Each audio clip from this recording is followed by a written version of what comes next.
compañera, Futuros Presentes es una creación de Daniel Vázquez. Él nace en Buenos Aires, pero pasa la mayor parte de su vida en lo que es el interior de Córdoba, más precisamente en Villa del Soto. En la UTN, nuestra Universidad Tecnológica Nacional, recibe como ingeniero industrial y técnico en metal mecánico.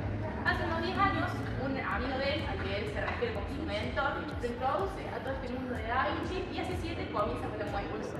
Hoy vamos a ver más o menos unos 38 dispositivos que realizó él de manera 100% artesanal y, como ven, en madera, casi toda reciclada en su totalidad. Bueno, ahora yo les pregunto a ustedes, ¿conocen a Leonardo da Vinci? ¿Saben qué hizo? Bueno, Leonardo, por lo que la mayoría lo conocemos, es porque fue un gran pintor. Él pintó las dos pinturas más importantes de la historia, la Mona Lisa y el mural de la Última Cena, en arte. Ahora, para que entremos un poquito en contexto de su vida y lo que fue, Leonardo nace un 15 de abril de 1452 en una aldea muy pequeña, Florencia, en Italia, plena época de Renacimiento, muchos conflictos bélicos, también que lo vamos a ver un poco más adelante. Leonardo era hijo ilegítimo de un notario de la clase alta y de una campesina llamada Caterina. Esto lo lleva a no ser tan reconocido por su padre y a convivir con sus abuelos también. Su abuela era ceramista, lo cual se piensa que es uno de sus primeros acercamientos por su amor al arte. Él era escultor, pintor, anatomista, científico, todo. Él era polímata, o sea que todo el conocimiento de la época él lo tenía en sus mayos. A sus 17 años entra al taller de Andrea Verrocchio, que era el artista más importante de la época. Hay testimonios que confirman que Andrea Verrocchio también la renuncia en su propio taller porque un joven de 17 años, llamado Leonardo da Vinci, lo había superado en su pintura. Así que con tan solo 17 años ya era una estrella del Renacimiento. A sus 20 años, Leonardo comienza, si quieren pueden pasar un poquito más acá, se ponen como en media luna, digamos. A sus 20 años, Leonardo comienza con un hábito personal que va a cambiar tanto su vida como la de los seres humanos hasta 500 años después. Leonardo comienza a realizar manuscritos, que son estos que vemos acá. Cada uno de estos libros se llama Código Atlántico. Código porque cada una de las hojas se llama códice y Atlántico por el tamaño de las hojas en las que Leonardo escribía. Eran tamaño Atlas, como las de Estefanel. Entonces ahí Leonardo iba boceteando, dibujando, escribía sugerencias sobre los dispositivos, cómo se podían hacer, de qué materiales, longitudes, etc. Él llegó a recrear más de 1500 bocetos desde que tuvo 20 años. Claro, él quería que el hombre vuele, pero estamos hablando de una época en la que era la iglesia la que mandaba. Que un hombre vuele significaba que tenía que estar cerca del cielo, cerca de Dios, era algo digno de que te manden a la hoguera, digamos. Entonces Leonardo, esto lo lleva a ser muy protegido por la iglesia, porque él diseña cada uno de estos dispositivos, se los entregaba a la familia Medici, los Mécenas, a Ludovico Sforza, que era el duque de Milán, y él, al entregar estos dispositivos y al ser de gran ayuda para la clase alta, lo iban proveyendo de recursos. Entonces era medio controversial, pero bueno, era una persona muy cuidada por la clase alta. Así que acá vamos a empezar con el códice Aves-Escuela. En realidad este es un código que tiene más o menos 1100 páginas, para que se den una idea. En este códice vamos a ver cómo es que Leonardo estudiaba el vuelo de las aves, porque él no podía entender cómo es que las aves, solo batiendo sus alas, volaban y un ser humano no podía. Entonces se dice que pasaba tardes enteras en la costa, viendo a las aves mandadas cómo tomaban vuelo, y así es como termina dibujándolos y viendo cómo interpretaban estos vuelos. Pero para poder calcular y diseñar dispositivos y por este lado del manubrio, que el manubrio tenía una particularidad, y era que no tenía dirección, o sea que lo tenía que ir manejando la persona con la inclinación de su mismo cuerpo. Sí, no, está fijo. Años después, porque la diseña él, y es una rueda que tiene una traba, entonces va hacia un solo lado, no permite volver. Lo vamos a ver en otros dispositivos más adelante. Y este mecanismo, por ejemplo, se utilizaba en portones automáticos. Como vieron, va y vuelve, tiene ese efecto de va y ve. ¿Cuál es su deber? Eso es un mecanismo, no se usa así como un dispositivo como tal, porque si no lo tendría. Ser doble porque tiene dos baldes, como los vemos en sus puntas, y giratoria porque gira sobre su propio eje 360 grados. Entonces la idea era que de esta especie de timones estuvieran los operarios manejándolo.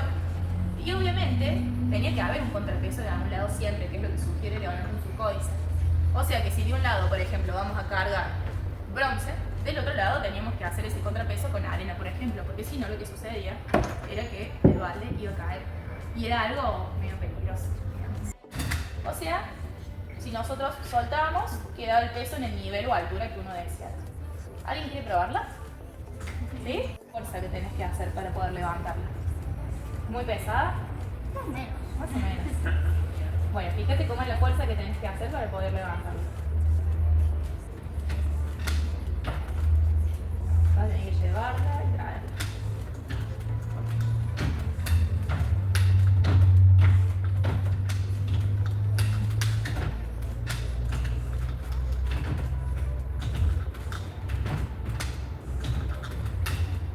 En épocas de cosecha, los riegos era muy tedioso hacerlo porque la persona tenía que ir con los baldes, con toda su fuerza, cargar el agua en el río, descargarla.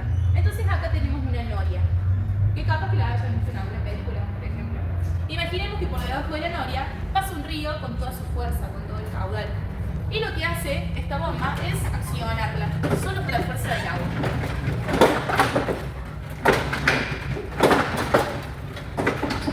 Como vemos, la podía utilizar tranquilamente, como les dije antes, alguien que no contara con sus piernas, solo con la fuerza de sus brazos.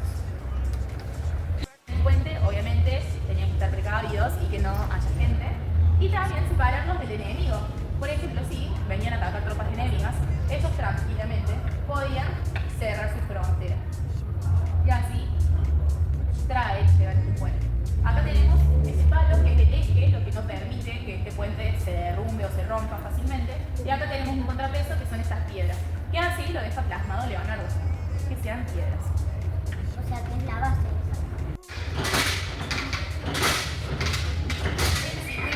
Hoy en día las embarcaciones turísticas habrán visto el Carlos Paz, Altagracia, así en plena guerra. Entonces Leonardo le da esta vuelta y lo piensa como un dispositivo que servía para la guerra, porque iba a tener un soldado más, ya no iba a necesitar un soldado que fuera tocando el tambor, que esté un poco indefenso también, y aparte para darle esta intimidad al enemigo.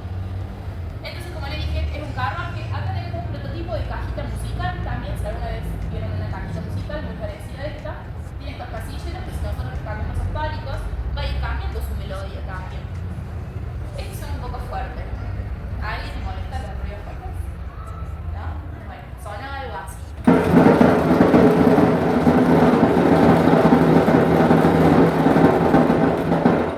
Ya entendí. Creo que eso cortaba. Eso era para cortar cabezas. Leonardo se lo envía a Ludovico en carta, a este códice, y servía para eso. Y por ahí, sucesivamente. Esto permitía disparar las veces que sean necesarias, siempre y cuando tenga pólvora, proyectiles. Esta ametralladora se utilizó en una de las guerras de Japón también, por ejemplo. Debe ser por el. Poder acceder a una parte superior en la que nosotros podemos visualizar por las ventanas para poder ver al enemigo o saber a dónde atacar, disparar, apuntar. Más o menos entraban unas 8 personas sobre su base, pero esto tenía una debilidad, y era que cuando cargaban y disparaban generaban mucha combustión adentro, muchos gases. Y acá, un dato muy interesante, es que Leonardo en su códice lo dibuja de esta forma el carro de combate, tal cual lo vemos acá. Pero cuando él le manda la carta a Ludovico, en ese momento recordemos que había muchos mensajeros, etc. Y tardaban bastantes días también. Él, por miedo a que caiga en manos de enemigos, en la carta que le manda Ludovico, no incluye esta simple palabra que la vamos a ver ahí media escondida en el medio del carro. O sea que si el enemigo agarraba la carta e intentaba recrear este mismo carro de combate, nunca iba a funcionar, porque le faltaba una simple pieza. Así que él también se adelantaba a estas estrategias de guerra. Cuidado, ¿eh?